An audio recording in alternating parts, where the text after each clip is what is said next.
And AIMS is the American Institute, runs the three American Overseas Research Center in the region. We're a member of the Council of American Overseas Research Center that's based out of the Smithsonian, and we're the only member that deals with an entire region and has more than one center, and we have three. AIMS Executive Office has been here at the University of Arizona, hosted by the Center for Middle Eastern Studies. So I'm always grateful to be able to thank them publicly for hosting our office. We've had a wonderful collaboration, and some of you may not know that the center is one of 19 Title VI centers in the nation, and they just got their 4-year grant again. They do wonderful work, so if you're interested in Middle Eastern studies and would like to get on their list, do please join their website. I'd also like to thank the Department of Near Eastern Studies. They've allowed us to also collaborate on a lot of different research opportunities and outreach, this being one of them. And in particular, I'd like to thank the new initiative at the Near Eastern Studies Department, which is SISMEC, the Southwest Initiative for the Study of Conflict in the Middle East. And that's been spearheaded by Dr. Layla Hudson and her team of earnest young scholars that do amazing work. So if you're interested in SISMEC, they have a brochure in the back. You can join their listserv. They tape these presentations, so if you've missed one or if you want to tell your friends, this will be posted. And also AIMS has a brochure. We have grants in the region, and even though some parts of the region are settling down, other places are still wonderful places to visit. And our centers, with our heroic staff, was only closed for 1 week, and the center in Tunis was at the epicenter of a lot of the conflicts. And they've been back at work, and we have scholars there, and we have conferences. So if you ever get a chance to visit Tunisia, Morocco, or Algeria, we have centers there. So I'd like to introduce a very special person to us. We have a new director for our center in Tunisia. Her name is Larissa Chomiak, and she's an expert on Tunisia. She's just finished her PhD at the University of Maryland in political science on confronting authoritarianism, ordered dissent, and everyday politics in modern Tunisia.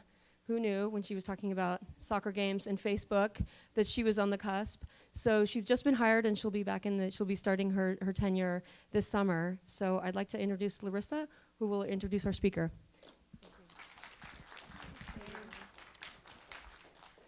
Okay, thank you very much. I'd like to introduce Dr. John Entelis, a dear friend, mentor, and academic inspiration for the last decade plus. He's going to speak about the North African Intifada today. He's currently professor of political science and director of Middle Eastern Studies at Fordham University in New York City, and has written and published widely on the Middle East and North Africa, starting his career in Lebanon, and then slowly moving to North Africa. He's written on Morocco, Algeria, Tunisia, as well as Libya. So welcome, Dr. Entelis. Good job.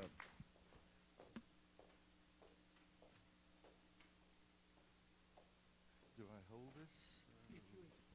I don't need to. There's a switch also. There's a switch on the transmitter. There should be a little transmitter. And then these are two separate mics. So is that on now so people can hear me? That should suffice. Okay, so I don't need this. Correct. Well, thank you. Thank you very much. I do appreciate the invitation to come out to the University of Arizona and to finally see the people who are doing such a wonderful job over these many years at AIMS, this American Institute for Maghrib Studies that I've been associated with since its founding, actually. Since I've worked for many years and taught and researched in the area, to see how it's developed over the years to the point where now it's probably one of the most influential and prestigious of such research institutions that matches anything that our European colleagues have. I'd like to think that even better than anything that the French have, so take that, former French colonialists. What I'd like to talk about today is to give a kind of overview of what I see are some of the promises and pitfalls of what we've been observing these last weeks and months. You know, when these developments took place and people like myself and my colleagues were asked to comment, whether it was on Al Jazeera English or CNN or our local television stations, there was a natural tendency to be, you know, bubbling and enthusiastic. Democracy had finally come to the region, and all good things were going to follow. And then, you know, Egypt followed, and that seemed to work as well. And then, you know, you have all followed the events since, and it has really problematized the situation in ways that I think increasingly we're becoming a little more modest with our expectations and maybe realistic in our evaluations. So what I'd like to do is, without really knowing to what extent people are familiar with North Africa, and I'm going to sort of talk about the region as a whole and then give some specific examples, particularly of Tunisia, but also of Algeria, Morocco, and Egypt, and even Libya.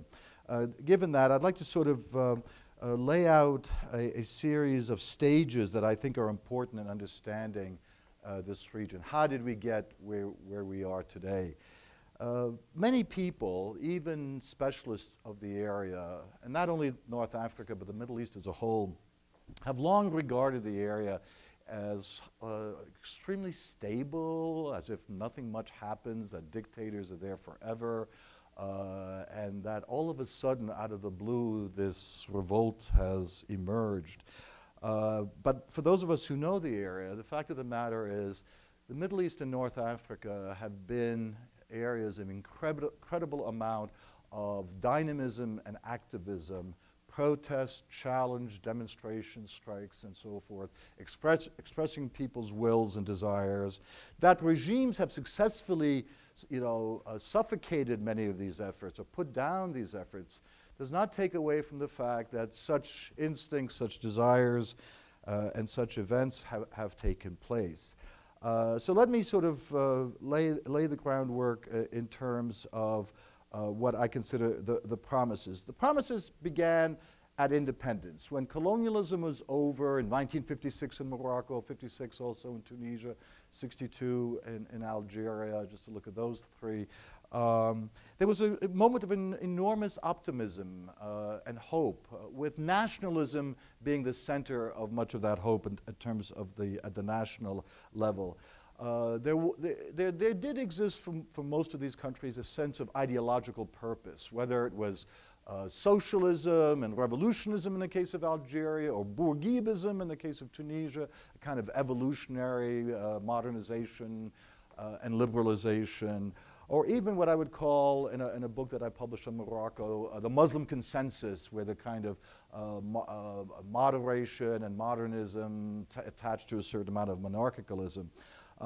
And there was a popular support for the regimes, as different as they were. Morocco was a monarchy, Tunisia a republic, Algeria ostensibly a republic, but very shortly after its independence it essentially became a military state after a coup in 1965. But nevertheless, civil society did not question the legitimacy or authenticity of the regime, of the leaders, of the ideologies that these leaders and the movements put forward. And often these ideologies were expressed within particular political organizations, the FLN, for example, in the case of Algeria, the Neo-Destour in the case of Tunisia. And again, for the most part, if you were to interview people at that time, if survey studies were permitted, if you could actually ask people political questions, I would argue in the period, in the, let's say, decade after independence, that most people would say, I like Bourguiba,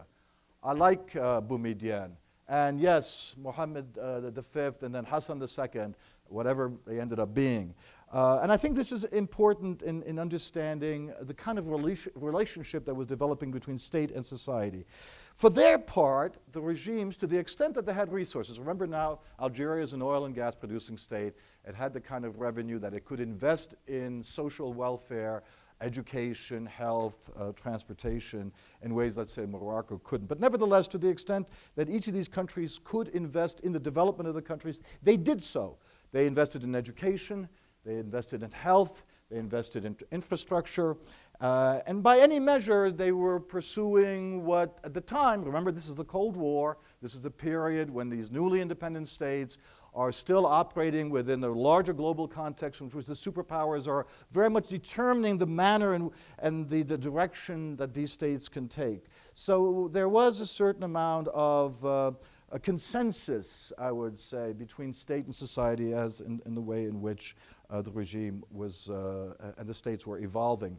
And on a larger scale, the foreign policies of these regimes were supported, particularly on the question of the Palestinian issue or the question of Israel, or even the antagonism towards the United States regarding American policy towards the Middle East. There was a fairly large consensus. To be sure, there were differences in style and maybe even a certain amount of substance between Habib Bourguiba, the president of Tunisia, and Gamal Abdel Nasser, the president of Egypt, who was infinitely more, let's say, militant, anti-Western, socialist, revolutionary, pro-Soviet than Bourguiba was. But in the larger context, there was a kind of Arab uniformity of support for Arab causes, Arab nationalism, the Palestinian cause. So domestically, in terms of the relationship of state and society, and in terms of foreign policy, the region, for the most part,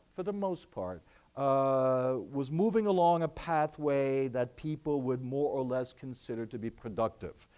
Now, to use the example of Tunisia to show you how far that country had developed under this kind of leadership, now I gather we're more informed than we were, 6 months ago. But this is a very middle-class society. This is a society that has an 80% literacy rate. This is a society that 80% of people own their own homes. This is a society where there's gender equality, where women's rights are protected by law, not just by the dictates of a leader. Quantitatively and qualitatively, for the most part, Tunisia is a relatively homogeneous country, 10+ million people, mainly living along the coast.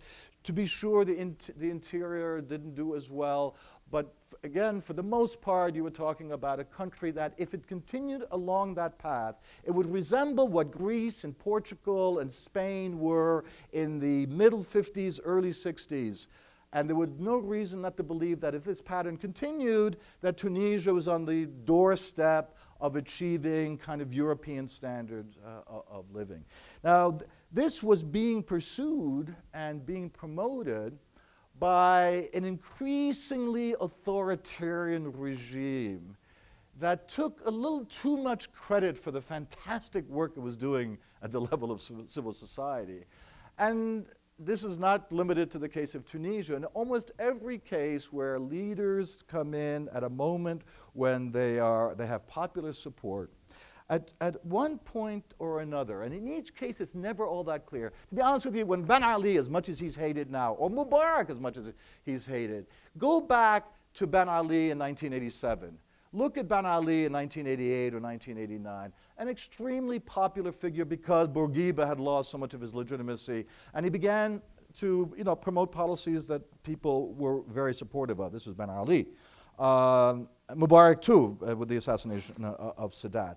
At some point, and if we could get into the inner workings of these highly authoritarian regimes and the way in which decisions are being made, and what are the factors that alters the thinking, the perspective, and ultimately the policies of individuals who appear to be going along a pathway that seems to both make sense and is popular. He, for example, Ben Ali released political prisoners.